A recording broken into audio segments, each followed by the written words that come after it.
Cards అన్ని వ్యవస్థలు ఎక్కడున్నాయో నాకే తెలియదు. అధికార యంత్రాంగం మొరేలు కూడా దెబ్బతినింది. బయట వాళ్ళు వచ్చి పెట్టుబడి పెట్టాలంటే భయపడే పరిస్థితికి వచ్చేశారు. మళ్లీ ఈ దుర్మార్గుడు వస్తే ఏమవుతుందని భయపడిపోయే పరిస్థితికి వచ్చారు. అంటే ఇవన్నీ కూడా ఒక రాష్ట్రం యొక్క బ్రాండ్ కూడా దెబ్బతినింది. ఎంతో మంది ముఖ్యమంత్రులు చూశాను నేను.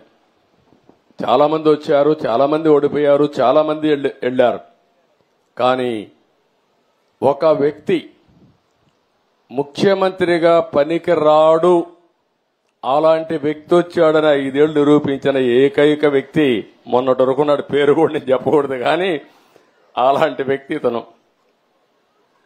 అంటే ఇప్పుడు నేను నిరూపించాలి ఎలాంటి వ్యక్తులు ముఖ్యమంత్రిగా ఉండాలో, దానికి ఆదర్శంగా నేను నిరూపించాల్సిన బాధ్యత నా పైన ఉంది. ఇప్పుడు ఈ రెండు కాంట్రడిక్షన్.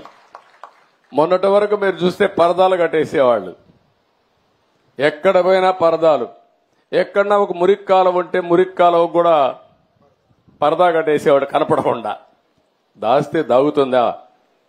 మురికి వాసన రాకుండా ఉంటుందా అని అడుగుతున్నా మిమ్మల్ని.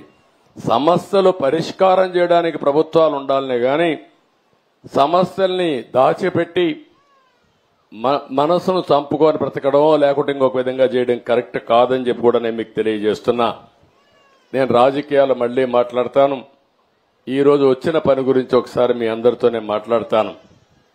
ఈరోజు మీరందరూ చూస్తే ఇది ఒక హిస్టారికల్ ఎన్నిక అయితే, ఈరోజు నేను వచ్చింది పెన్షన్ పండుగ.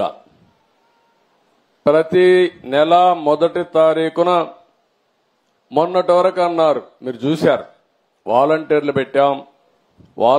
పెట్టాం కాబట్టి వాలంటీర్లు ఇచ్చారు. ఎన్నికల్లో వాలంటీర్లు వద్దని చెప్పి ఎన్నికల కమిషన్ ఆదేశాలు ఇస్తే ఈ ముసలవాళ్ళని పంచాయతీ ఆఫీసుకి తిప్పి 33 మందిని ఆ రోజు ప్రభుత్వం చంపేసే పరిస్థితికి వచ్చింది. మంచి ఎండలు, మే నెలలో ఎండల్లో తిప్పి దిక్కుదెలిన పరిస్థితిలో ఏప్రిల్ మేలో 33 మంది చనిపోయారు. మేము ఆ రోజు పోరాడాం, అయినా కూడా వినలేదు. ఈరోజు గ్రామ సచివాలయం ఉంది, 1,20,000 మంది ఉన్నారు. 1,20,000 మందిని ఉపయోగించుకుంటే 40-50 పెన్షన్లు ఇస్తే అయిపోతాయి. ఈ రోజు అందుకనే ఆ పట్టుదలతోనే గ్రామ సచివాలయ సిబ్బందితో